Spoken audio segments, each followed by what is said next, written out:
You're listening to the Breezy Moms podcast on Digital Stream Radio. Hey everyone, you're listening to the Breezy Moms podcast, a weekly show that chronicles the adventures of motherhood. I'm Candace. Now let's start the show. Hey guys. Hey, hey, hey. How are you? Hey, it's for horses, sometimes for cows. Pigs would eat it, but they don't know how. Oh Lord, that's a lot. Hi, Candace. Welcome back. It's good to be back. We were just here last week. We didn't have an extended visit, or an extended whatever. I don't know what I'm saying. Week. But it does feel like a long time has passed, and I'm excited to be back. I'm sorry, I got distracted because I opened up Facebook and there's like a big booty showing in my face. Booty, got a big booty. No, she's nasty, this one. But anyway, so how are you, Candace? God, I'm so good. So I'm just going to jump in so that I don't forget. I'm super excited because my friend is here. Our guest who's going to be on the show, Isabel, is visiting from London, and she's here in studio, and I've wanted her to come on the show for so long, but the stupid time, lights, fancy lights. Okay, so the time zones has thrown us off because it's we record too late. It would be middle of the morning. So to have her here, she's actually here in town for a wedding that a friend of ours is getting married. So anyway, I'm super duper excited that she's here and to be on the show. She's literally right here. She's right here. Isabel, welcome to the show. Hi, Candace. Hi. I'm super excited and lovely to meet you, by the way. Thank you for joining us. Thanks for having I thought me. you'd be excited. A fellow Puerto Rican in the house. Boricua. Hey. Morena, okay? También. So let's just jump in because I want to make sure that we have enough time to talk with her. Oh, we're going to have plenty of time. I know. And sorry we're late, guys. Yeah, I know. Candace just keeps making me late. I feel like I just said sorry and you threw me under the bus. No, listen, I'll explain why. So we were technically on track to start on time, but I sort of kind of said, you know what? We need to watch something to sort of kind of get in the mood. So there's this Spanish actress, and she does a lot of YouTube videos. And so lately she's been redoing like a lot of like Halloween stuff. And she did a Harry Potter one. Which I saw, which is hilarious. And she did the Hocus Pocus one. And so we were just watching it and dying and laughing. And I'm like, all right, so I made her late. Yes, so yes, it was it's your my fault. Okay, good, So good. either way. Thank you. But Thank I do you. have a question for you. I'm listening. How are your boys? The boys are good. Let's see. This week, Emery he's got like a runny nose, which is hilarious with his little personality. I don't know if you remember. Just give him some sazon. He'll be fine. Sazon. No, it's what do you call Vaporub, right? So That's what he needs. just Vicks. My grandmother will swear by that. So I swear by that, but I call it Vicks because that's what it says on the bottle. Like Puerto Ricans it's always Vicks do in the most. Vaporub. And don't bring It's him the out. full name. You're just, abbreviating. So- And don't bring him outside during like in the evening hours porque puede coger un sereno.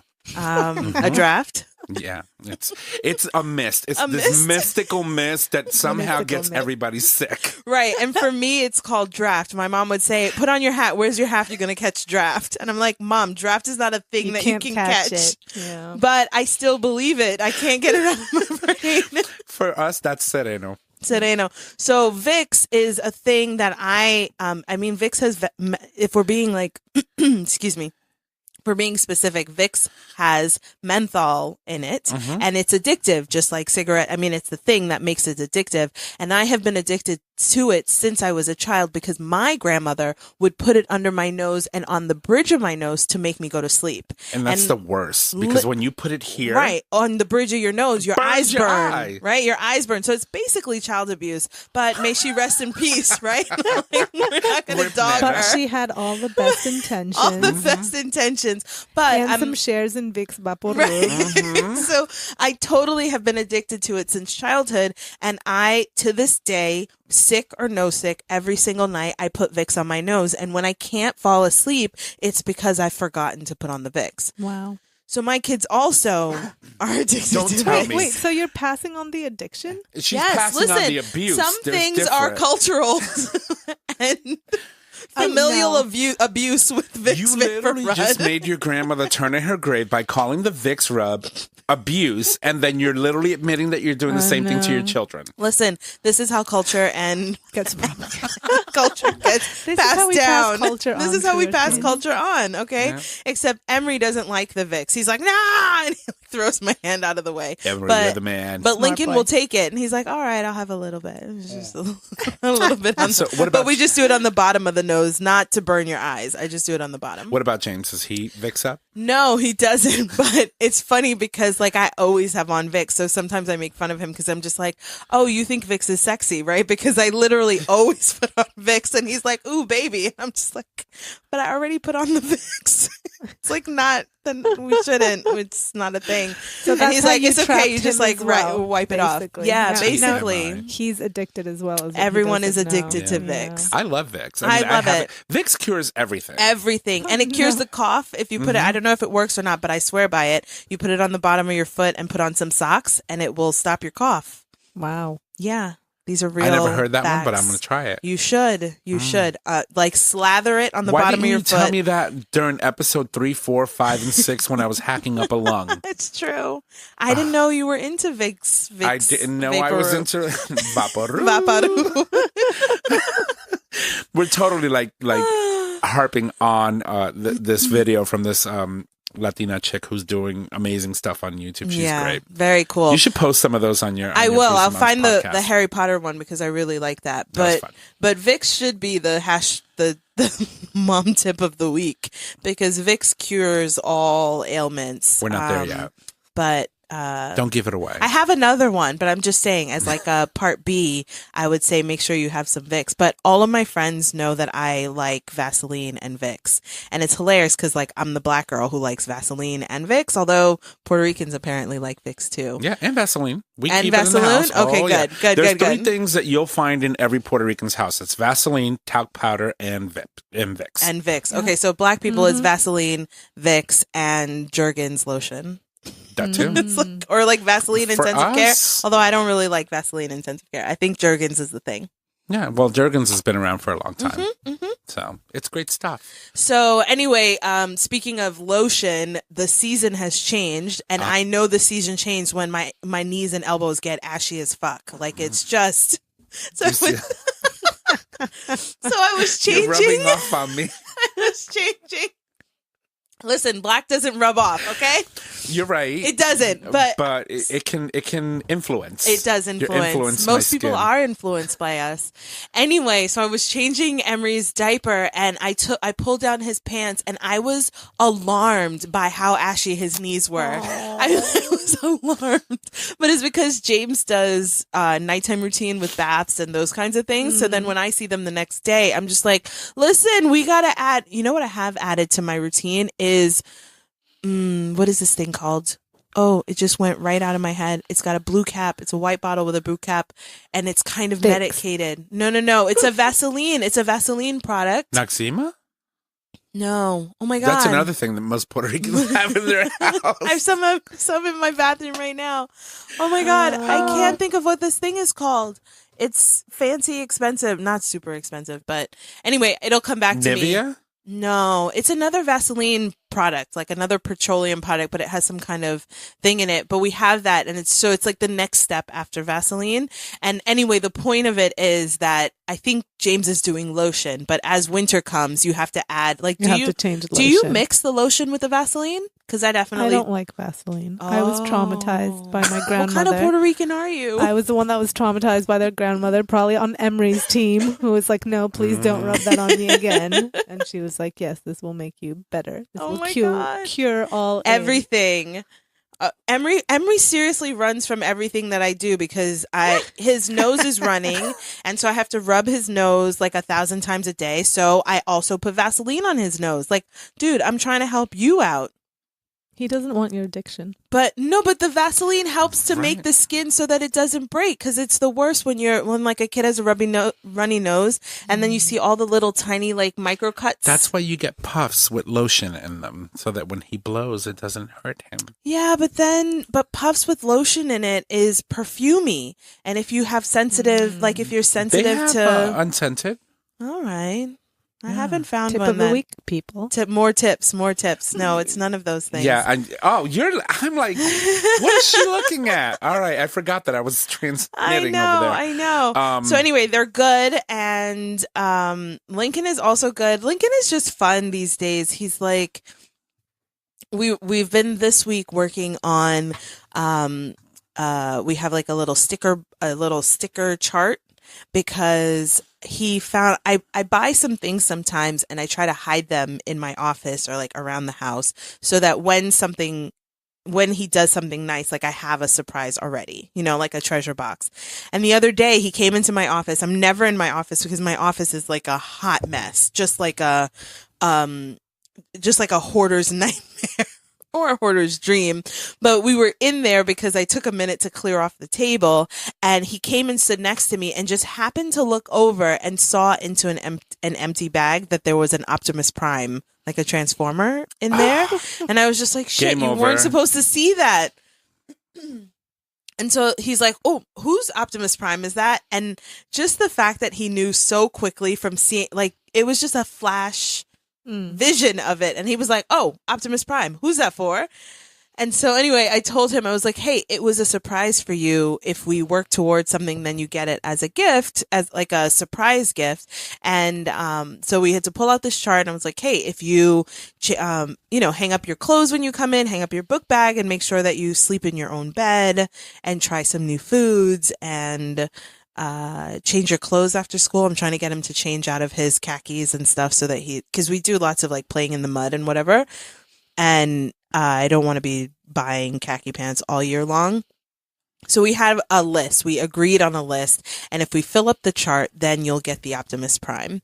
And a couple times, I didn't realize that whenever I would leave the house. Oh, he's hunting for it. He would go into the office and play with the Optimus Prime. Oh. And so I didn't know it. And then one day I was out of the house and James called me and he goes, oh, where's the Optimus Prime? And I was like, what?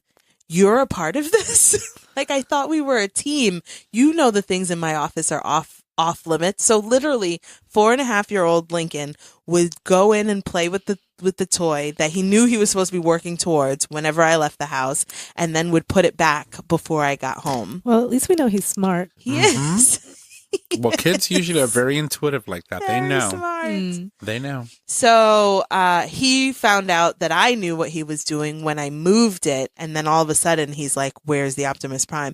And apparently he was losing his mind because he couldn't find it. So James called me to try and get it. And I was like, James, I thought we were a team. You're like, you can't be a part of this. Like, what are you doing? You have to tell him no. And he was like, listen, it's crazy in here. Just tell me where it is. I was like, no, I'm not telling you where it is. That's so anyway, crazy. He's really close. He's only got like 4 stickers more. He's so excited to get this Optimus Prime. Which he's already played with. Which he's already played with multiple times. But he's still super excited because the one that he has doesn't transform. And the one that I just got him does transform. Upgrade. So he's super, it's an upgrade. Yeah, because he was like, Mom, why doesn't our Optimus Prime transform? Like it doesn't, it's already Optimus Prime and it doesn't turn into the truck. And he was very upset about that. But it was a lesson in, I feel like it was a lesson in, hey, you don't know how good you have it, right? Some people don't have any, like they only have one toy. For you to come to me and say, Mom, I don't like this toy because it doesn't transform. I was like, listen, slow your roll, okay? Let's be happy with the toy that we have and then work towards getting something else. But don't just come to me like some privileged little white kid and tell me, oh, but you don't like this thing. Like, not all white kids are privileged. Not all of them are, but I like some. Like some. We have to be fair in both directions. Yes, we have to be fair in both directions. And for him, I was trying to let him know, listen, we have to be happy with what we have because, like, you could have nothing. So I remember growing up, Optimus Prime and a lot of the Transformers actually were my favorite toys, and also G.I. Joe. And I remember I used to get the stealth plane for Christmas every year because every year I would break it and then I would cry for like 6 months. And then my mother would wait until Christmas to buy me another one. So for like 4 years straight, I ended up getting this stealth fighter plane that I would break. Oh, but I don't remember being into G.I. Joe, but and I don't actually remember being into Transformers when I was little, but I'm totally into it now. Bumblebee is my favorite. Love Bumblebee. But they don't care about neither Lincoln nor Emery care about Bumblebee, so I have to get them the Optimus Prime or they like the Rescue Bots, and there are all these new ones like Blur and Twinferno. Like there's a Transformers cartoon, so there are all these different characters, and they like all of those because they're in the show. Yeah. So I think I did a Bumblebee birthday party for Lincoln, maybe when he turned 1 or 2 or something like that. And I was like, this is totally about me. It's just all about me. Clearly. Before he actually cares. Right, before it's a he good actually opportunity to get it off your chest. Yes.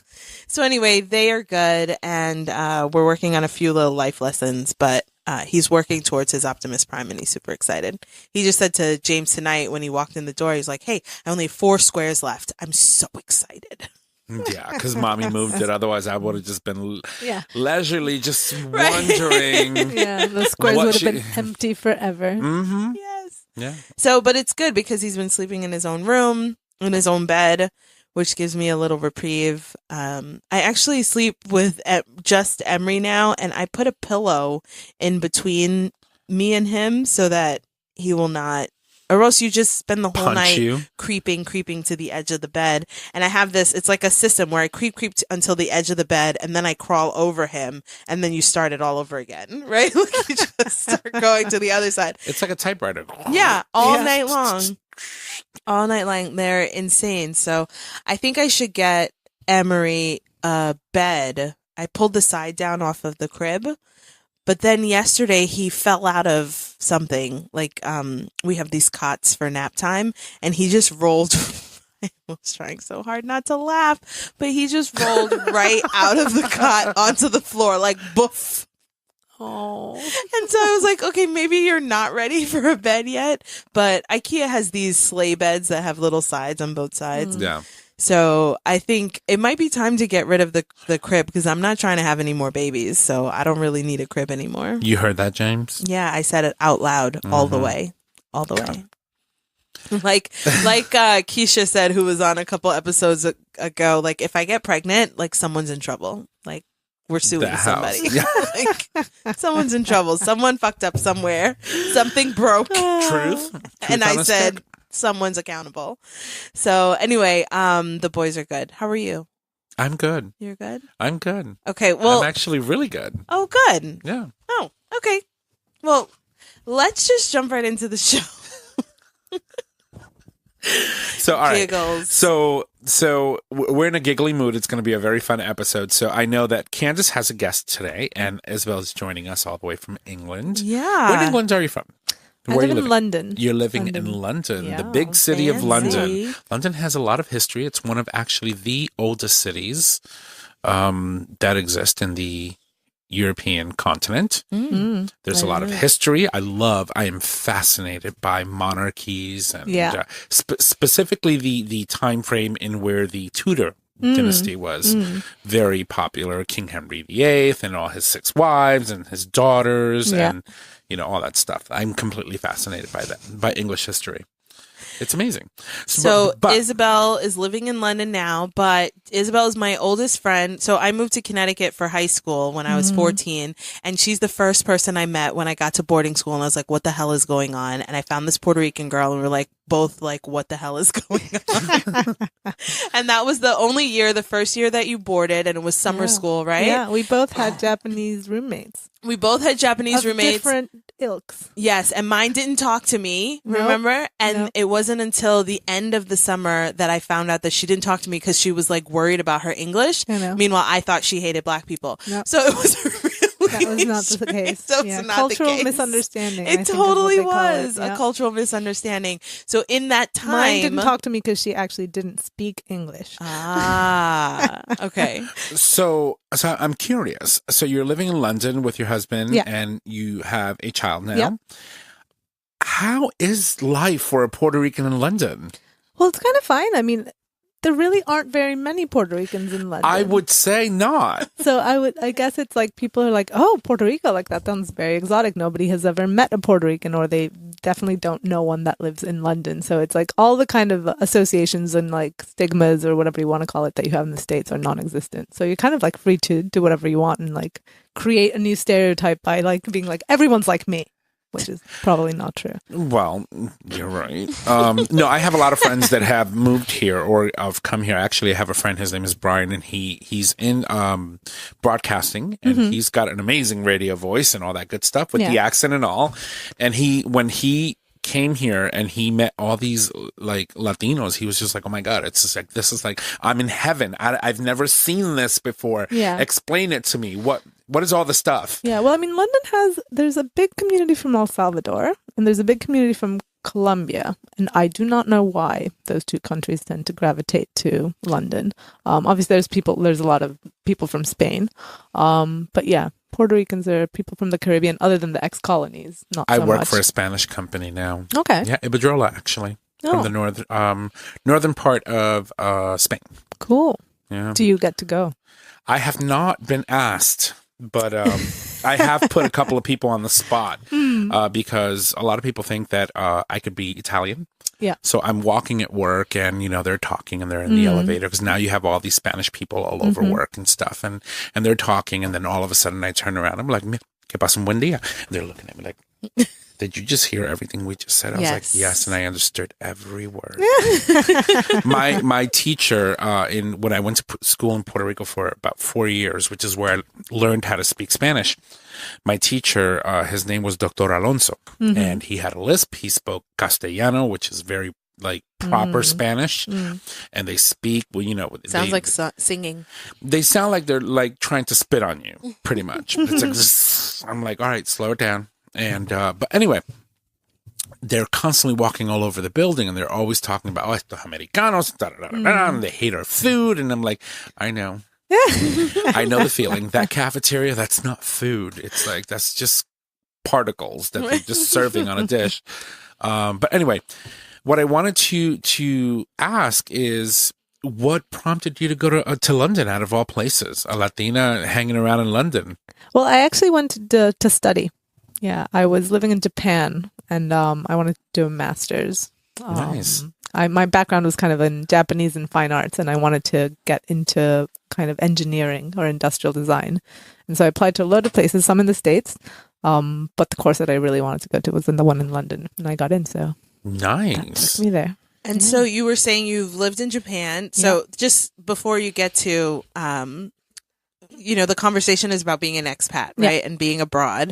And you've lived in a few places before you landed in London. So you were in Japan. Where were you before? You were here before that, but you've lived in a few different places before that. Well, I was born in New York, and then my parents moved to Mexico. So I lived in Mexico for 11 years. Your Puerto Rican parents moved to Mexico. My Puerto Rican parents moved to Mexico. Whereabouts in Mexico? In Cuernavaca. So it's south of Mexico City. The state is Morelos. So I grew up there, and then we moved back to the States with a year in between in Puerto Rico. So actually, even though I'm Puerto Rican, I've only lived in Puerto Rico for like a school year when I was like 14. And then we went to Connecticut, and I did basically high school and college in the States. And then because I majored in Japanese studies, I really wanted to live in Japan. Otherwise, what was the point of having studied Japanese for so long? Are you fluent in Japanese? I mean, I would say not anymore, probably. Okay. I was when I was there because I'd been studying it and I was speaking it and, reading and writing and everything. But now after like 10 years, probably more, I think when I go back, it kind of like comes back to me. It's like riding a bike. Yeah, well, it's hard. The writing and the writing and the reading, I would say, are not like riding a bike. The speaking, yes, it comes back to you. Once you start to hear it, the words come back. It's like riding a unicycle, maybe. Exactly, maybe a unicycle. It'll take you a little bit of practice. Totally. So then I went to Japan and I was there for 2 years, and then I moved to London after that, and then I stayed. So were you already with your husband at the time when you moved to London, or did you meet him there? No, so funnily enough, I met him, he was in my course in London, in my master's course, but then we weren't dating. We were friends, and we graduated, and we each went our own ways, and then we wound up, because we were acquaintances, living in the same house. And then he moved away to work at Dyson, which is in a different city. And it was kind of like, distance makes the heart grow fonder or something. It was like he went away and suddenly we were both like, oh, but I really miss him. Or I really like her. And so when he came back after a year of working at Dyson, then we got together. Oh, nice. Dyson, the vacuum company? The vacuum cleaner I company. want a Dyson. I have that little animal one. It's amazing. I swear by that thing. Yeah, I have a tiny one where he designed part of the cable rewind. Very exciting. I love it. So they were like, the marketing team was like, the vacuum cleaner's cable will rewind and will never get stuck. And you have to sort it out. And he was like, wow, that is the most boring thing I've ever had to work on. Which is why he was only there for a year. Okay. But, if you get that Dyson and you press the button, it might be slowly, but it does not tangle. Thank you, go Ross. all the way in. Thank you, Ross. Thank you, Ross. I have the stupid Dyson that doesn't rewind the cord. It was probably a previous version. Oh, no. Yeah, that's the manual version. Yeah. So you guys met and you've started a family now. You have a baby. Yeah. How is parenthood going? You have a 8-month-old. Any surprises? Because I'm not trying to put you on blast, but we in our friend group, your baby is one of the youngest babies because we've got 6-year-olds, 4, 2. No, but I'm just saying. So in a good way, but there's a thing about about the friend group sort of moving together, right? And so I have had the good fortune of being with Anna and a couple others, Jessica, who've had kids around the same age. And so we kind of are all going through it. Yeah. And I'm certain that there are things we were doing when you and others didn't have kids. And you're kind of like, that's weird. Why are you guys doing that? And so now you have a baby. Are there any surprises for parenthood, things that you saw us doing that you thought, that's a little extra, I would never? But maybe now you're doing surprises. I feel like maybe part of the advantage of being one of the later ones having kids is that you get all the stories. Yeah, you get all the stories and you get to see what people are doing and you see where they said, oh my God, I totally messed this up. I would never do that again. And you're like, okay, I will write So are you co-sleeping? Mental notes, and then they're like, oh, this is great. This totally works. And you're like, and I will also add that to my list of things to keep in mind. So in a way, it's not that there isn't surprises, but you have a lot more feedback to go from, I think. So are you co-sleeping? Sorry? So are you co-sleeping? No. So we had one of those cribs that can attach to the bed. Okay. So when he wakes up at 5 a.m. and he's screaming and you keep putting him back in the cot and he keeps screaming, then yes, he eventually winds up in the bed. But generally he goes to bed in his own crib. We did originally get one of those cribs that you can attach to the bed, but I had a C-section and actually I couldn't really move. So it was never useful because Ross had to basically grab him and bring him to me. So we just never attached it. It's actually very uncommon for Latino women to actually co-sleep. Really? They don't.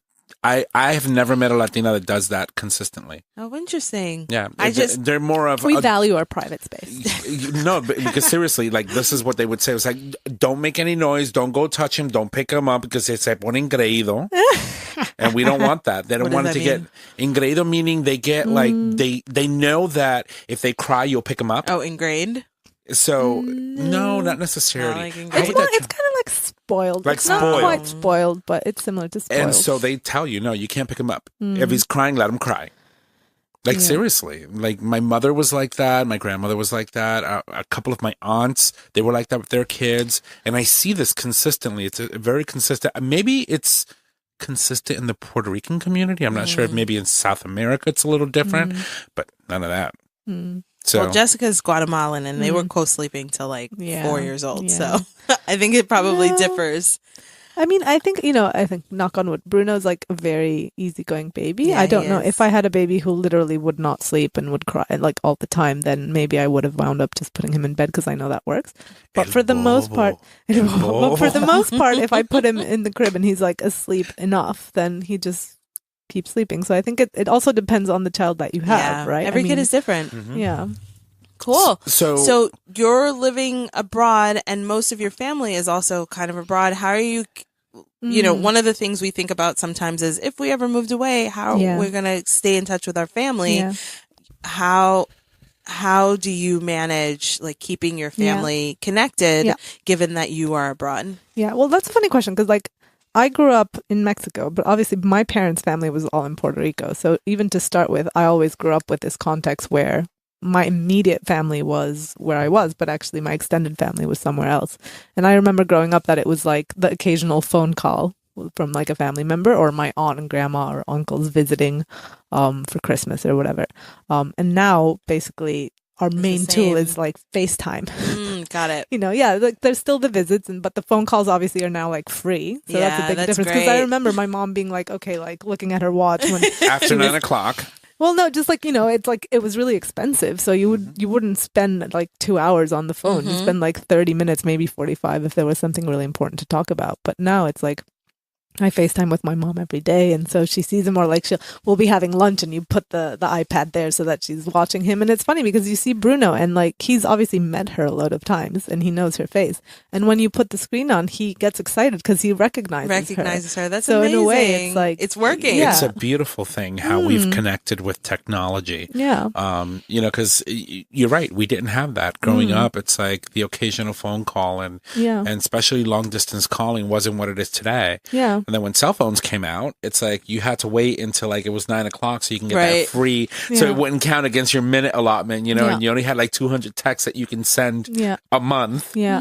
Yeah. I don't know how I would survive today if we had those same regulations and rules. But also like the visual, it's like being able to see someone. You can have a conversation that's so different than when you just hear them. And the fact that, the grandmother generation now is comfortable with technology to the point that they call all the time. It's really nice because it feels like you're with them, even if there's no like physical contact, right? But you can really enjoy and you get more. enough. It sounds like he gets enough of those in-person meetings that then the FaceTime reinforces those in-person meetings. Yeah, because I always wondered. I was like, I always felt really close to my grandma, but actually looking back, it's like I didn't see her that frequently, right? It's like when she was like putting like Vicks Vaporub on my nose when I was like staying with her for the summer or something. But other than that, it was generally like maybe once a year. Okay. But actually, my brother has 3 kids. They live in North Dakota. And they speak with my mom every day on Skype as well. And so they see their grandma every day. Yeah. That's amazing. And your mom lives abroad as well, right? Yeah. So my parents they spend half the year in Texas and half the year in Spain. So, yeah. And her brother's in North Dakota. Puerto Rican and North Dakota. I don't know how that so happened. Weird. Dude, we were all very confused. When he said that he was going there, it was like, what? But his wife is from North Dakota. His wife is from there, and her family all lives very close. Yeah, but it's just like, could you pick a colder place? Right. Oh, God. So let me ask. So your husband, is he a native of Britain? Yeah, he's British. Okay, so he's British, and so that means that your son is a British. Yeah, dual so he citizenship. Was being born in the UK, unlike the US where it's like you have universal, birthright, whatever. It doesn't matter where you're born. If your parents are American, you can be American. In Britain, it's not the same. So it's like if you're born to foreign parents, you're not British, even if you're born in British soil. Yeah, you have to live there long enough and then acquire residency, basically. But because my husband is British, then Bruno is British, and because I'm American, then we did all the paperwork and went to the embassy and got him made the newest, American citizen. Nice. That's awesome. Yeah, it was really funny actually going through the whole process. I mean, once you have all the paperwork and you stop sweating, worrying that you've, not forgotten a passport or a birth certificate or a marriage certificate or whatever, it was hilarious. They click a button and then you're in the system. So Bruno's got dual citizenship for England and the US. US. So I once thought, my father's from England and thought very seriously for like 20 minutes about trying to get dual citizenship, but it actually takes a lot of work to prove citizenship through your father. Like, for me to prove, you have to not only prove, like, you have to prove legitimacy that you actually belong to this man. You have to prove that your parents were married. You have to prove that so it's like marriage certificate, birth certificate, in my case, death certificate. Like, it's just a whole lot of different things that we don't have. Like, we just don't have those things. And they make it harder and harder. And they make it harder and harder. They don't to want get. new people. I know. And then at the end of the day, now England's trying to get out of the EU. So I was just like, yeah, I know. I mean, when I married Ross, it was kind of like, ooh, this is my gateway to European citizenship. And how does that work for you? Well, now it's Brexit, so it's like we all lose it. I mean, I'm never going to have it, so I don't have anything to lose, but he's losing it. Yeah. But how does it work for you to get like UK citizenship? So For me, Are you a citizen yet because you're married to a British guy? So, Well, because Britain is part of the EU, because he's a British citizen, by right and by law, by the EU law, she can reside as a resident automatically because of him in Britain. Because you're married. Because they're married. Yeah, but so to get citizenship, I can reside there. But then to get citizenship, I have to basically go through like an application process. It's kind of like for getting a green card or anything like that. But the track that I've taken, basically, I've been working in the UK for like 8 years. I've been there for like almost 10 years. And so after I finished my studies to stay, I had to start applying for visas. And basically what happened in the end is that even though I married Ross, in order to go in through the kind of spouse track, that would have taken me 5 years because I would have had to start from zero because I just married him, whereas I was already like in year 7 from the entrepreneurship track. So I just kind of stayed on my track. So basically I got it on my own without any of his help. Nice. That's right. That's so funny because I remember James. So James is a naturalized citizen, and he did citizenship before we got married, and that was that sort of same thing. Like, dude, I'm not trying to be a citizen with you. No. Like, I'm going to be a citizen on my own, and then because it's a whole different list of requirements, and so it's kind of like starting from scratch. That's cool. Yeah. So you just mentioned entrepreneurship. So you went to school in London, and then you started a business. Tell us about your business. Yeah, so I went to school and I did a master's. I was there for 2 years, and we studied industrial design. And myself and 3 other friends basically did a group project together, and we created a material, a conductive paint, and we started a company after we graduated. And so we've kept working on that. So we kind of make we make conductive paint, but basically it can be used as a sensor. So we make hardware and software to basically create a material that you can apply to any surface. So paper, wood, wallpaper. So you could basically paint a table, and you can make it interactive. So you can basically create sensors out of any environment. And we sell basically the material and kits so that people can kind of use the technology to create these things themselves. That's so awesome. Cool. I remember when it first came to Radio Shack. Yeah. I mean, Radio Shack's not a thing anymore. I know. When it first came, I was like, yes. Yeah. So we were talking about you and Ross and the whole process, and I was having in my head like very Notting Hill, like very like meet a boy, meet a British guy, and get married, have a baby, live a life. Does he have an accent? Oh yeah, yeah, he's British. He's British, yeah. So we should have brought him on the show. We should have brought him. So when you are there, Yeah. do you find yourself mimicking the accent? Does it like? You see, I hear myself as very American, and that might be because I'm surrounded by British people. So it's like the contrast is huge. I think but we hear it. I think I use words that are. You said aluminium the other day. Yeah, and I was exactly. Like, so oh, I think I Lord. use like language that is British. Like we got diapers or nappies. The Nappies, stroller yeah. is a pram. The rubbish bin. And you Right. start to use these terms because that's what you hear and that's what Right. people understand. Yeah. But I don't hear the accent in my head. You don't have. I Yeah. mean, to me, you don't have a British accent, but Yeah. there's certain things that you were saying earlier, words, yeah. like Word you said, choice. holiday versus vacation. Yeah. And so I exactly. picked up on that very quick because, like Yeah. I said, I have a couple of. There's also British funny friends. things that it's like you get used to saying and you're like, that's ridiculous. Like when I first moved, it's like they like to say like, well done. Like, you did some. And to me, it sounds really like patronizing. I remember when I first moved there, it's like, are you being cynical or something? Like, oh, well done. But actually, it's totally honest. And they're like, oh, you did that. Well done. And you're just kind of like, oh. And stop so now you making say fun. that? Yeah, now I say it too. And I'm like, oh, no, I'm the asshole. Oh, Like, I can see it now, Bruno. Well done. yeah, well done. Yeah. And with a name like Bruno, I love the name Bruno. I was Yeah. talking to Ross about it. Tell us how you picked the name Bruno. Well, we wanted, obviously, my family all speaks Spanish, so we wanted a name that had to work in Spanish and in English, but also something that's like, we didn't want something that was so out there that people were like, how do you spell or Right. pronounce or write or anything? But so something that was familiar to people, but that everyone didn't have. I felt growing up, even though Isabel is a very common name in Spain, in Mexico, actually, there's not that many Isabel. So I was always like the only Isabel. And I thought that was kind of nice. I felt like an individual. So we wanted a name that was just like common, but not that frequently heard. I love it. And he's like Bruno Aiken. So he's half Jewish. Yeah. Right. Mhm. And so do you think about I don't think about you as a religious person. No, right? You're not no. very religious. But is Ross really Jewish? Like No. practicing Jewish? No, I mean his family, like I think they follow traditions that are more about just like family. I think they view it more as a kind of like activities that like it's like, Christmas. It's like it's not, we don't celebrate it for the religious aspect and actually the like, Christianity content of it. It's just like it's a holiday when people get together, like Thanksgiving, right? It's not about religion, it's about family. And so they do a lot of the traditions that are like, they don't really do Hanukkah at all. Okay. But they do Friday night dinners.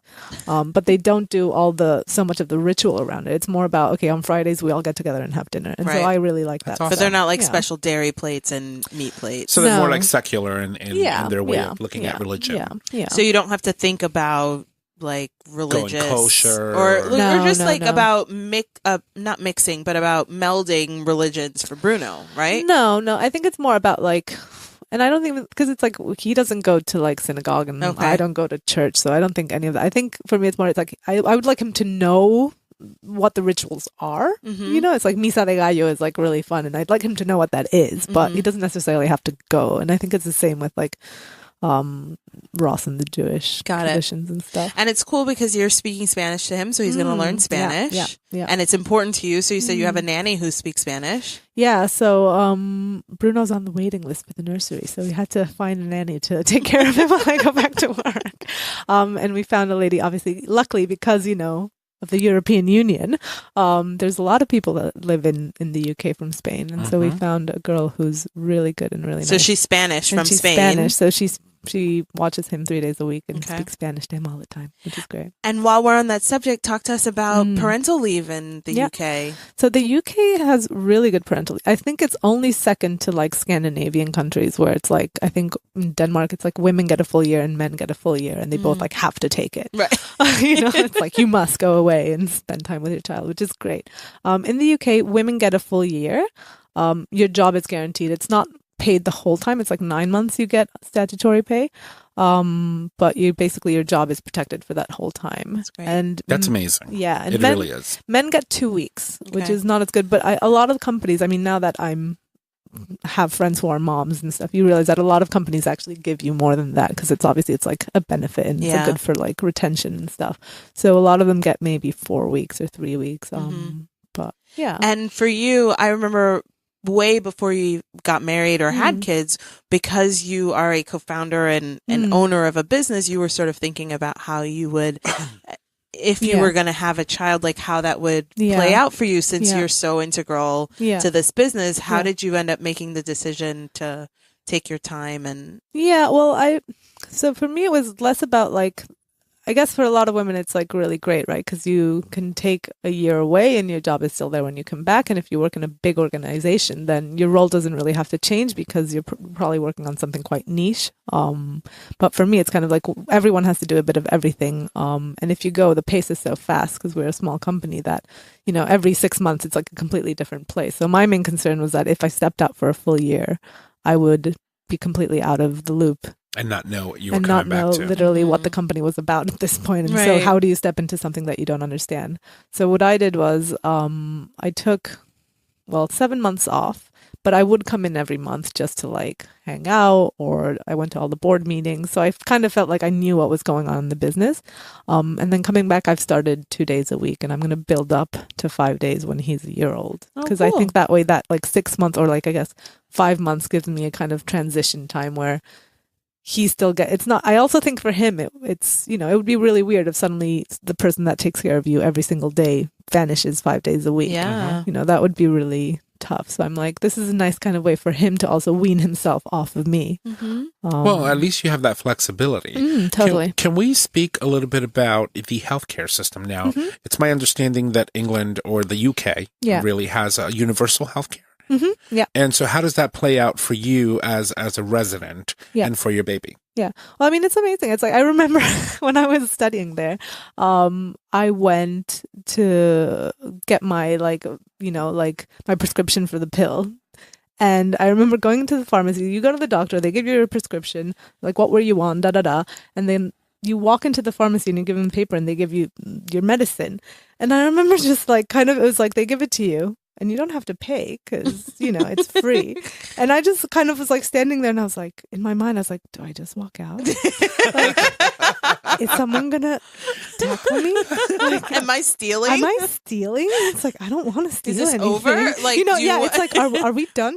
You really just want me to get out of the way because there's someone behind me? And it was but how did you get that if you weren't a resident at that point? You were a student. It doesn't matter. Oh. It doesn't matter. I mean, if you're in the UK, like the healthcare, if you break a bone and you go to the emergency room, they'll treat you. Oh, wow. Yeah. So and I mean, that's part of the reason, like, probably, Brexit, and they hate foreigners because it's kind of like, oh, well, these people come here and mooch off the system. But, which, I'm sure there's some people that abuse it, but for the most part, it's just being reasonable regular and people. helping people. Yeah. But yeah, that was really funny because I stepped out of the pharmacy and I'm just going to stand here for 5 minutes just in case they need to come out and they're like, hey, you forgot to pay.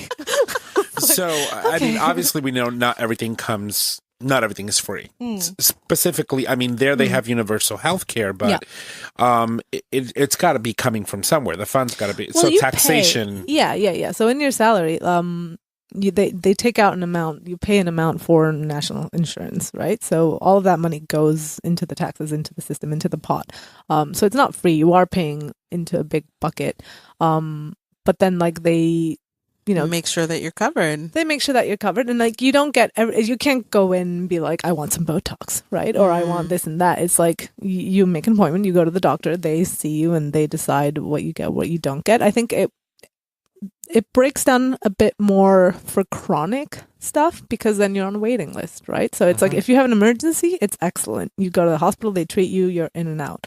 When there's chronic conditions, it's harder because then they have a list of people and you have to just wait in the queue. They do have for stuff like cancer, if you have a disease like that, they have a system where they basically have a set of metrics and parameters that they look at to basically determine who gets what treatment, who gets more higher up the list or lower on the list. And they basically measure it on, like, they have some term which I don't know, but it's kind of like expectancy of the treatment, kind of like per year of life, right? A quality of life. So it's basically if you're 88 and you have stage 4 cancer, or you're 2 and you have stage 1 cancer, then they'll probably put the 2-year-old up on the list if they're the same thing because So obviously they're prioritizing. Yeah, and they're doing it in a logical way. But yeah, so that sometimes might suck if it's your grandma, but it might suck if you're your grandma, or if it might suck if you're somewhere in the middle, because then you're waiting, for the two extremes, and it might take a bit. But overall, they are taking care of everyone as best they can. And I think per capita, I think they spend less per person than than Americans spend on their healthcare, right? So it's like, actually, overall, it is cheaper. It might not be as like efficient as a pay-as-you-go service. Like here, it's like if I just go to the doctor and give them money, they're obviously going to treat me and do whatever. But you also have that option there. Like there are private doctors. If you just want to go and have a screening for something and the GP says that you can't because that's not, you're not in a risk factor or whatever, and you still want to have it, you can go to a doctor and get it and just pay for it. Yeah. So you just said Americans. When you're in the UK, do you identify as American? Do you identify as Puerto Rican? Obviously, Puerto Ricans are American, but given the state of affairs and the sort of like sideshow that we are right now, how do you identify, and how does that play out for you in every day when you're in England or in the UK or abroad in general? Because you travel a lot. Well, I guess I'm definitely not British. There's still stuff that I'm just kind of like, I don't understand this, and I will never understand this or identify with this whatsoever. I think, what do I identify? It's not that straightforward. I mean, I identify as many things, and I think it depends on who I'm talking to and what I'm talking to them about. Like if I meet someone in the UK who's from Connecticut, I'll be like, hey, I'm from Connecticut, right? But if I meet someone who's from Cuernavaca, I'll be like, yeah, like I grew up in Cuernavaca. So it depends on the context and the person. I kind of like, maybe I'm kind of like chameleon. Like I just swap between, Well, that's a good place to be, I think, because, you've had so many wonderful experiences and living in so many different places. I mean, you go from living in Puerto Rico, even though it was, brief for a year, and then living in Mexico, and then living in the U.S., and then living in the UK. You were in Japan for 2 years. So, I mean, I think that your eclecticness when it comes to experiences really broadens the type of person that you are. So you're like a chameleon, really. You probably your experiences have made you a very adaptable person. Yeah, and I think it's like on one side it's like I'm very flexible, but on the other side I don't know as much about anything as anyone else, right? I don't know as much about Puerto Rico as like my cousins who live there their whole lives, or about Japan as like my friends who live there their whole lives, but like I know a little bit about from each one, so I can kind of try to understand people's context. So I just want to wrap up with some tips that you might have if there are people listening who are interested in going abroad and maybe living abroad, not visiting, but really maybe picking up and living. I mean, I've thought about it every once in a while. I do all the time. The thing I think mostly is about taking my kids away from family. You know what I mean? Yeah. But if people are listening and they're like, oh, wait, I might want to live abroad, as someone who's done it for the last decade or so, what would your tips be for like 2 or 3 tips? I mean, so I'm going to diverge from your question. That's okay. Second, but I think the hardest thing is the family, Yeah. no doubt, because you're far away from them. It's like, I like envy Ross that like we go to his family, like to have dinner every Friday, and he gets to just like very like relaxed conversations with his parents because he sees them all the time. So the relationship itself is different because you're not trying to like compress a year's worth of interactions into like a limited amount of time. Right. But I think if anything, like now is the best time ever so far to be living abroad because we have so much technology that makes it easier. It's like you can talk with family on Skype like every day, every minute if you want, Right. You just put it on in the background. Yeah, it's like I think I knew someone who literally it's like every night they would have dinner and they had a TV with Skype, so it was like they were having dinner with their parents or whatever. So I think that will probably only get better with like, virtual reality or like all of this stuff. Like maybe you'll literally there'll be a chair for grandma sitting there. I hope that I'm still around to see some of the amazing things that I think that we're going to create, but it also scares me. Technology scares me a bit. I think people have this fear of the unknown, and I think that's why they're scared of technology. I'm obviously I work in a tech company, so I'm like a technophile. But there are technologies that I'm kind of like, I just don't see the point of that. That's kind of ridiculous. Like Google Glass, who thought that was a good idea? But like, is that the ones where you put them on? Yeah. Right, can I tell you a story about that though? Yes. I have a really nice story. So, don't come at me at the end of the show. No, I know. Okay. I know. Just don't hate. All right. So, it's actually a little sad, the story, but there was a really good ending. So there was this young boy, and he lived in Colombia, and he was going to a private school, and he had a crush on this boy, and him and his boy had this intimate relationship throughout their years in school, and the boy's parents found out, and they outed him. And this young man, Sergio Orrego, committed suicide as a result of him being outed, etc. And so obviously Sergio's mom was very distraught. She lost her son. Yeah. He was no longer there. And she didn't know what to do. She was in despair. She says, I don't know what to do without my child. That was my life. And so when he died, she made it or took it upon herself to do something to honor his death and to honor his life.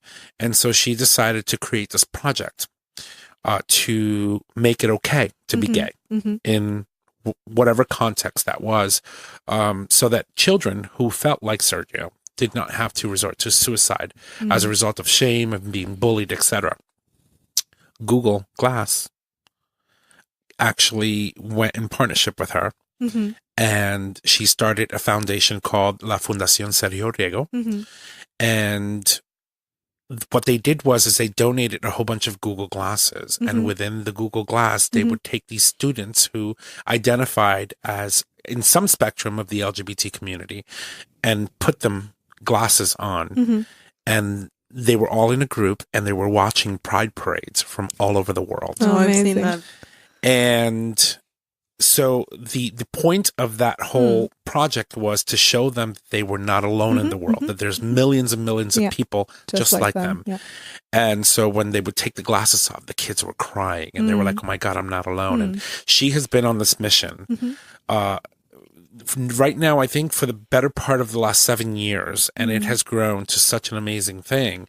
So, I'm like you. I don't understand the purpose of some technology, but I think that she found a really good purpose for it. And actually, like you saying, like me saying Google Glass is stupid and you saying that story, that just shows exactly what I was saying, which is like all technology can be used for good or bad. It's just like how you apply it. So I don't think people should be afraid of technology. They should just know that some people are going to find some really horrible ways to use it. Oh, yeah. And most people will probably find some really productive ways to use it. It's like cars, right? Yeah. Like you can use cars to just like, you know, destroy things or ram into buildings or like hit animals. But most people just use them to get around and go to work and go visit their friends, right? Or it's like phones. You could use them to like call people and just harass them and like do prank calls. But most people just use them to talk to people. So it's like any technology that you think of, you can use badly to you know, bad effect, but also like most technology you can probably find something good to do with. So I don't think people should be afraid of like artificial intelligence or like, you know, like the big one now is like all our jobs are going to be replaced by robots. It's like, no, it's like, it just means that, you know, that really shit job that you don't like doing, a robot can do it, and you can devote yourself to something else that you really enjoy. So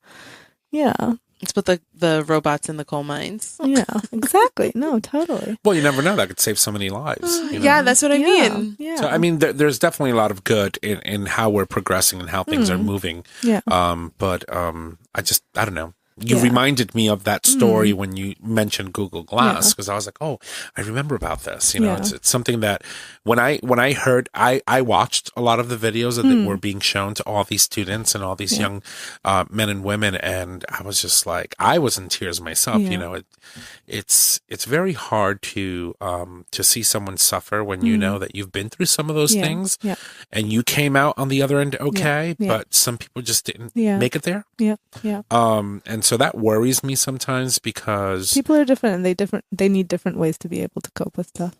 And so I think that what she did with that was just amazing and beautiful. Yeah. But so but we back to your question, like the tips, it's like I would say that I guess for me it's like it's hard to not be biased because I've always lived somewhere different. Like my dad has literally moved like every 10 years. It's like I've never expected to be in one spot forever. And so now being in London, I'm kind of like, am I going to be in London forever? Like, I'm kind of like, I've been there for 10 years. I'm like, that's the longest I've ever been in one place. Right. So it's not a bad place to be. No, it's not a bad place to be. But it's more kind of like weird to be like. For me, it's yearly. I used to move every year. So when I decided to be in a place for a couple of years, so I can totally understand. Yeah, so that bias aside, like for me, it's kind of like, you should definitely do it because you learn so much and you get new experiences and you can always go back. You know, it's like if you have the means and the ability to go somewhere, you probably have the means and the ability to, like, unless you're like in a terrible like refugee situation, right? You know, God forbid,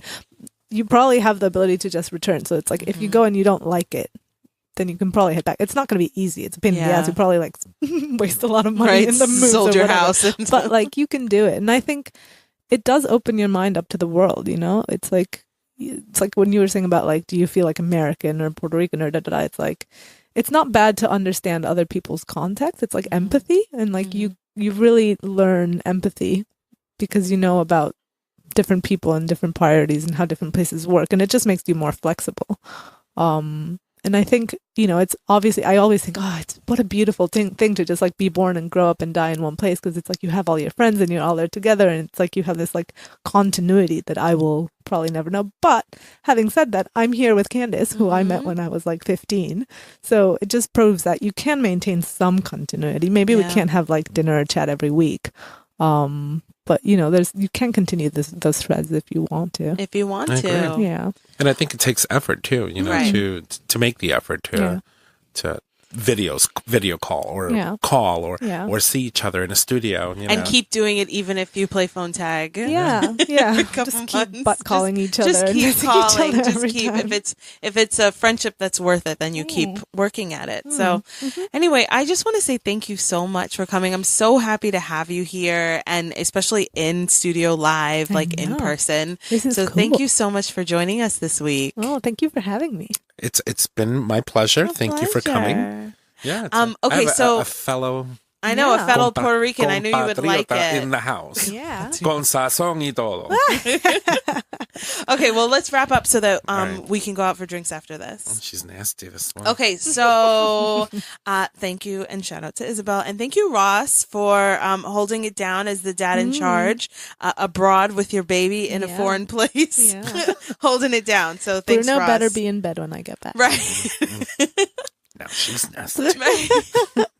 Okay, so let's wrap up, Tom. All right. So you have your mom, your hashtag mom. So hard I have tip. my hashtag mom so hard tip, but I feel like I want to talk about one other thing before we get there that has been stressing me out. Do it. So this week we have Corner Store Carolyn. Did you hear about Corner Store Carolyn? Good I just name. I love how they just like give them these names. The it's media, amazing. yeah. It's amazing. It's not even the media. It's people now. Yeah. Like in the situation, they named just her like in the moment. It's like this bitch, Corner Store Carolyn. Like it was just They hilarious. just hashtag them now. And I'm Amazing. laughing because now we can kind of laugh about it, even though they're still going through this. But this idea that this like white woman, and I'm not going to say crazy because I refuse to give racist people an out, right? Yeah. Like you're not No. going to get a mental problem out here.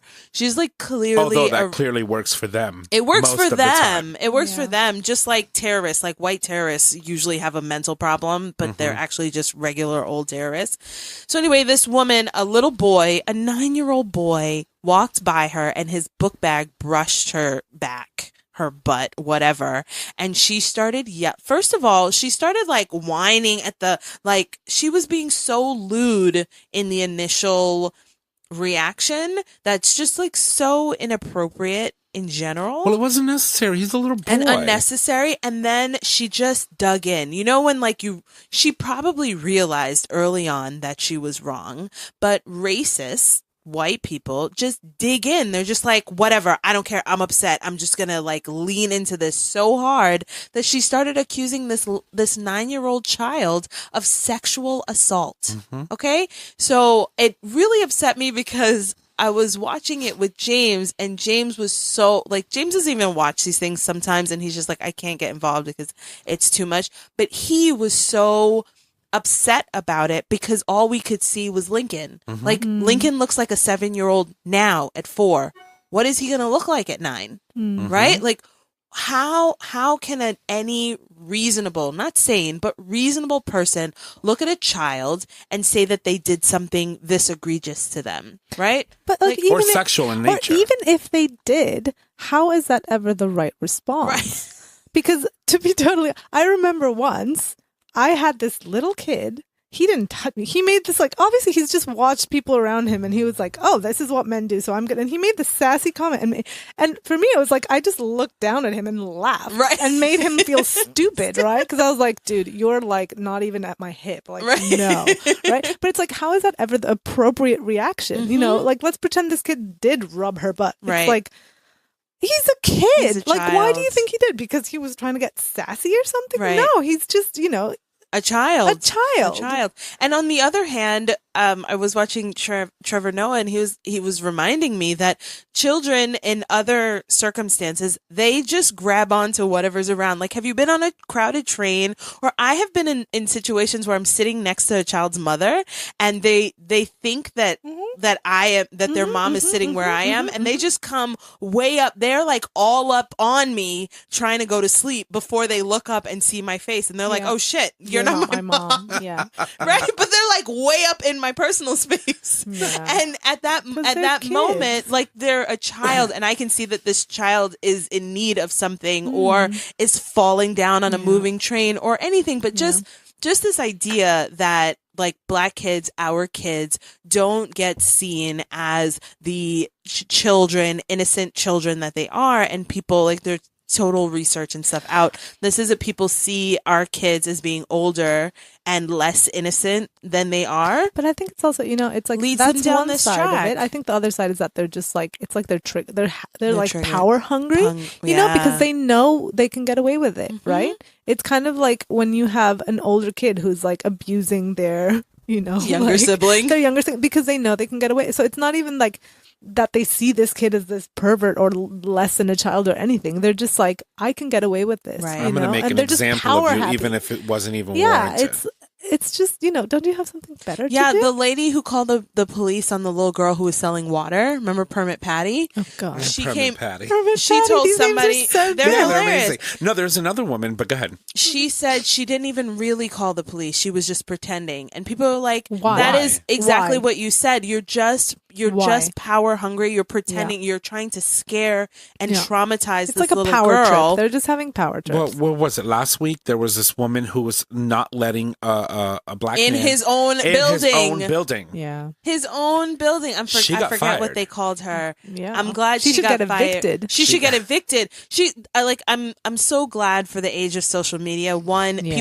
people want to say, "Oh, why are you just pulling out your phone? Like you should be trying to help or whatever." And they're like, "No, we need this stuff. You need this You evidence. need the evidence." Yeah. But also in this case, like she just her excuse, because they're all excuses, is she didn't feel comfortable.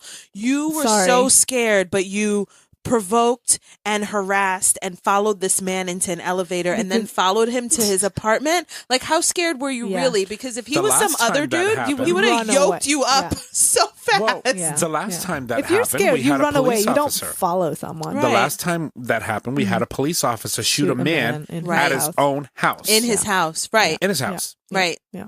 And she claimed that she didn't. She She thought thought that she was her house, right? her apartment. God, that has even fallen out of the news. I don't hear what the final word is on what's There's going a on big with red them. carpet, like big red rug This in is front not of your the house, door. bitch. Yeah. You didn't know Yeah. that you don't own a red rug. Right. Yeah.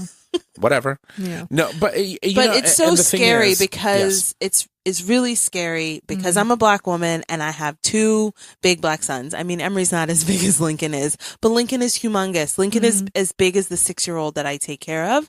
And so at 4, he looks 6. At 6, he's going to look 8. At 8, he's going to look 12. At 12, he's going to look 17. Like, it's just, I just saw a video this morning. Actually, Renee Trotman sent me a video this morning. A 12-year-old was in the mall and the police officers got him all jacked up and he's claiming he's checking to see if there are any warrants out for his arrest. He's a 12-year-old. He's 12. They told you he's 12. He said he's 12. Did I He read- said, please let go of my arm. Oh, I know Auntie my went bananas. First of all, this 12-year-old boy said, please let go of my arm. I know my rights and I will mind my manners. And I was just, first of all, I don't think at 35 years old, I would have the wherewithal in that Well, his moment auntie to didn't. say that.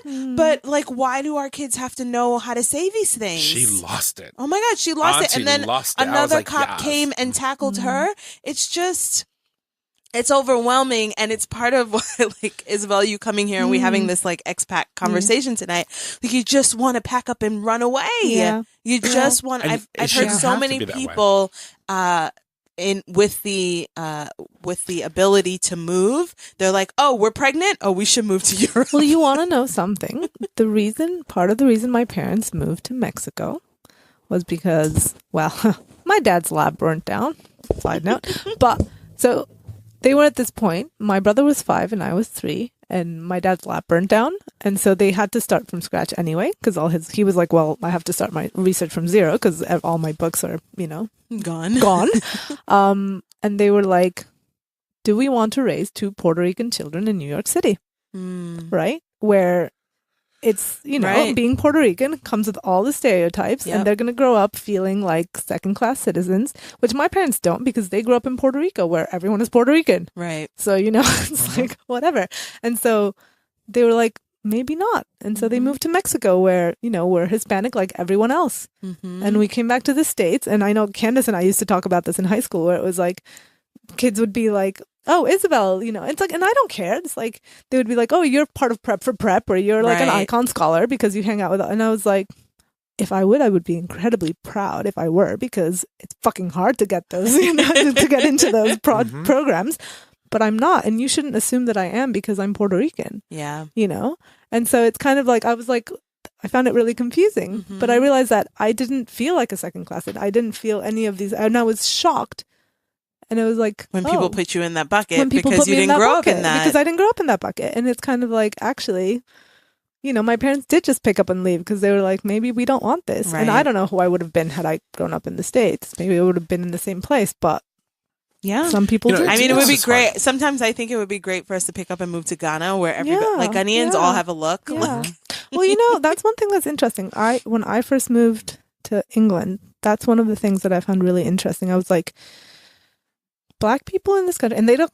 I mean, in Europe, they don't call people Black, which in the States I think is fine, right? It's like, you're Black, you're African American. It's just like it's like people carry themselves differently, and I was like, what is it? Why do they carry that? Like, I was like looking really, really hard. I was like, what is it? And I realized that it's like most of the people there are from African countries, or they're from the West Indies, and I don't know if it's like, even though it's not like England has a like very soft culture of like colony, and they weren't naughty with the places they were at, but there isn't this resentment based on race. There's a massive class issue, but that isn't as defined by race as it is in the US. And so I realized that there's like, the way people behave based on color is totally different. And in the States, there's this tension, which is just getting worse and worse and worse. And in England, you don't get that as much. It's different. Well, I mean, all across the world, there's this thing between like Black people who are from Africa or from the West Indies versus Black Americans, right? Like in the order of things, Black Americans are always at the bottom because, of course, we're slaves or descendants of slaves, and we don't work hard, we're lazy, we don't care about education, we don't, like all of those things. But like Puerto Rico is like, they were slaves. Puerto Ricans were slaves, and like all the Black people in all of these colonies, they were all slaves. I think there's something in the U.S. in the way that it treats... Well, I know that the Caribbean nations at the time outdid with slavery long before the United States. They also mixed a lot more. Yeah, and long before they even considered the possibility of giving, passing the civil rights movement. But what I find interesting is that the population, right? The minority population is growing so fast. We're not going to be minority anymore. Correct. I'm like waiting for when people stop saying minority, and that is becoming such a scary thing for people who have had power for well over 250 years. That I mean, obviously, none of them lived long enough to know what it was like 250 years ago.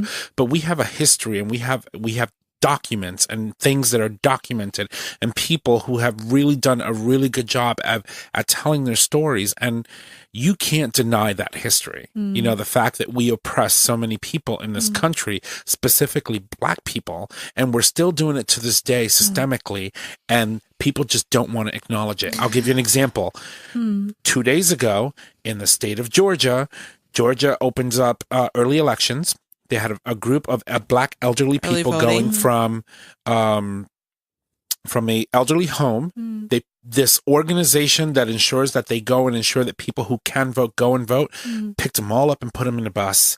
And the Secretary of State, who's running for governor, yet still the Secretary of State managing that state's election for this cycle, literally had them stopped and removed from the bus and say, you can't do this. They told this organization, you can't go picking people up and bringing them to the polls to vote. Why? Right. We're like a giant taxi. Like, seriously. And this is because in Georgia, it's pretty close. The opponent is a Black woman. It's a Black woman. And so it's the first time that potentially a Black woman could be the first Black female governor of a state. Georgia. And so what I wanted to say before we leave is we have 19 days until November 6th. And to my peeps in Georgia. Do you still vote? Well, I considered perjury just for this election and decided against it. Just for the record, I decided not to do it.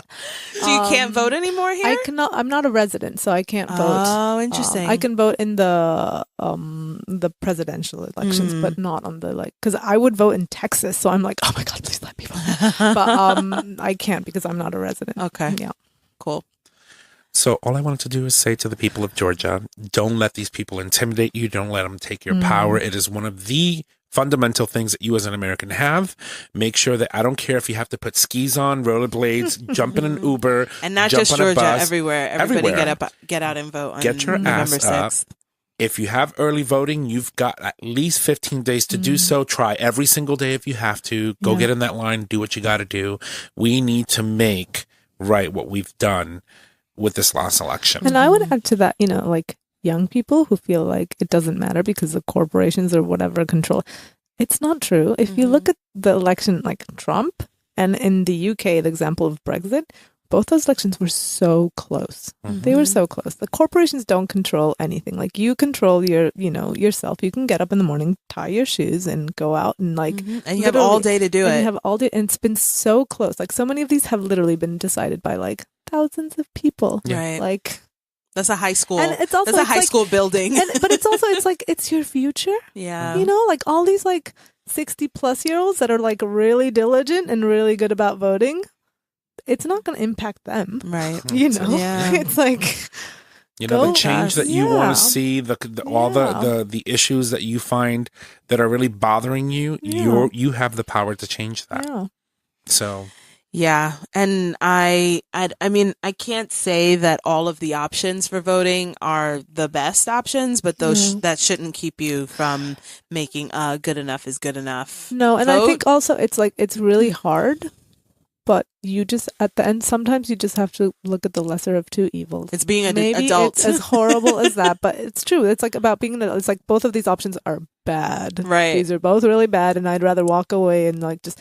But you know what? One of them is less bad. Yep. And that less bad is going to make all the difference. And that shit is what being an adult is about. Yeah. Like that's literally is what being an adult is about. And being a kid means you can just sort of like, I don't have to deal with it and walk away. But being an adult means making a hard decision between, the lesser of two evils. But that's the thing. Even when you're young, 18 years old and 19 years old. And you want to be an adult. You want us to treat you like an adult. So make some you also adult don't decisions. want to sort of kind of take in all the responsibilities of what's really happening out there in the world. So you sort of kind of say, oh, my parents got this. Well, guess what? No, they you don't. might be in a household in where you might consider yourself anti-Trump, but your parents may have voted and not told you.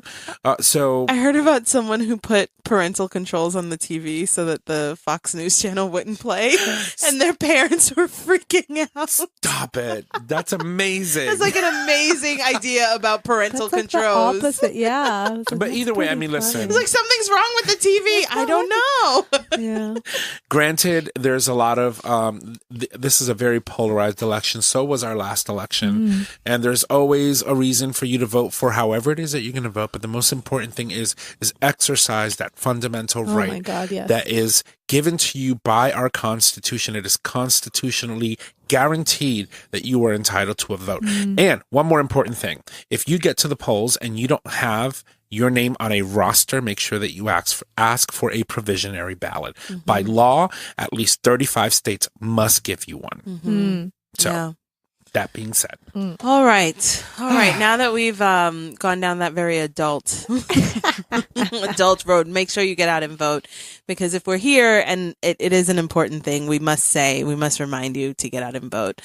Let's wrap up with the Mom So Hard tip of the week. And it's kind of... Vaporoo! It's kind of as simple as that. So I found myself this week using a lot of my machines in my kitchen. And so the tip of the week this year is to really make use of the machines that you have or to go out and get one. So I was talking to the lady who cleans my house is from Mexico. And we had this conversation about how people often think like if you're not making it on the fire in like an old cast, what do you guys call that pot? Like Caldero. like a fancy pot or like a whatever, then it's not real. But I tell you, my pressure cooker is like the fifth member of my family. Pressure cookers How do you are think- totally real. Amazing. How do you think nosotros ablandamos las habichuelas so quickly? You put them suckers in In the pressure cooker. In the pressure cooker. Yeah. In 3 hours, they're soft, ready to go. I don't even think you need 3 hours in a pressure cooker, but still, my point is to make use of your pressure cookers, your rice cookers, your electric kettles, your like waffle machines. I got a waffle machine secondhand, and I put cornbread in it. So now we make cornbread sticks. All I have to say is, if you live in the States and you have the space to have all this equipment, please buy it all and make use of it. Because I sit there with my like 2 cupboards going, oh, I wish I had a rice cooker. And I wish I had a pressure cooker.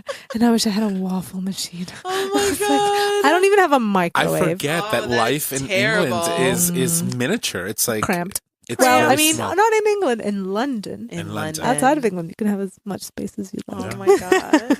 But you have like fancy other things. You have that fancy fridge. What is the name of the fridge? Oh, it's Smeg. Smeg Krug. See, it was close. Sort of. Smeg. Yeah.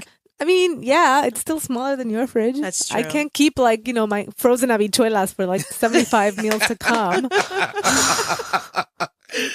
That's too funny. So anyway, my point, if you have the space for it, is to make use of, because I really don't have the time or the patience to stand in front of my stove and watch something. I only have the 15 minutes it takes to put it in the machine and like brown it a little bit and then set the machine and move on to the next thing that I have to do, knowing that when I come back, my rice will be cooked. Knowing that when I come back, my, like what I made some like chicken masala today. I got a jar of like masala sauce.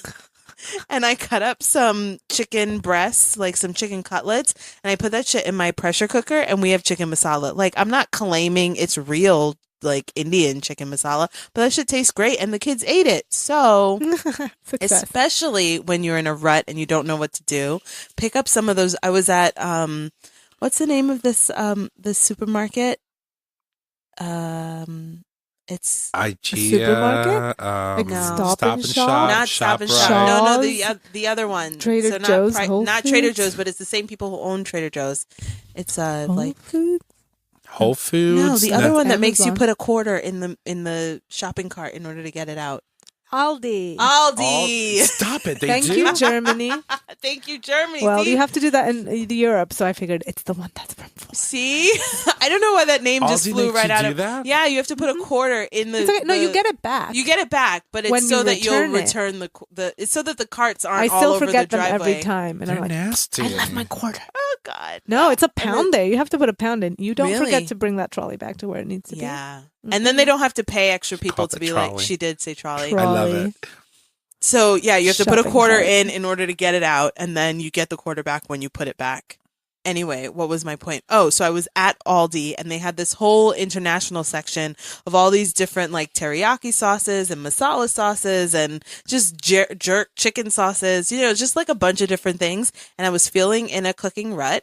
And I was like, I can put one of these sauces on my She chicken looked at it. She goes, cutlets. "Oh, look, marsala sauce. Yes. Breezy. Done. Breezy." And the kids ate it tonight. So all I And they're being say exposed to different cultures. different cultures, different flavors. And we Breezy have a big old chicken. map. So I was like, Lincoln, masala's from India. Look at where India is. And she got an educational Got an tidbit educational in. moment in. Yeah. But anyway, I say all of this to say that there are some shortcuts that are available to you, and you should just take them. Take them. And like my mom is all into cast iron pots and shit. And I'm just like, listen, I'm good with my pressure cooker. Like, can it be made in the pressure cooker? That's where I will make it. Mm. So take advantage of the shortcuts that are available to you. And in this case, that would be some of your machines in your kitchen. If you have them, if you have space for them. I might have to make space for a Yeah, pressure I think you cooker. should make space for these pressure cookers. These like electronic ones with the buttons and the whatevers. They're not the like bomb makers of your grandmother's time. They're amazing, and they're just. I mean, Okay, but I'm listen- hungry, girl. Let's go home. Let's go. I want to go eat. No. Yeah, no, Anyway, all this talk about cooking. all this talk chicken about masala. cooking. Anyway, again, shout out to Isabel for coming to the studio for having tonight. me. Thanks everyone for listening, tuning in tonight, and we'll see you next week. Bye. This show is produced by Tom Ortiz at Digital Stream Radio. It's available for download on Podbean. Follow us at Facebook at Breezy Moms Podcast or email us at breezymomspodcast@gmail.com. Until next time, don't stress, just breathe.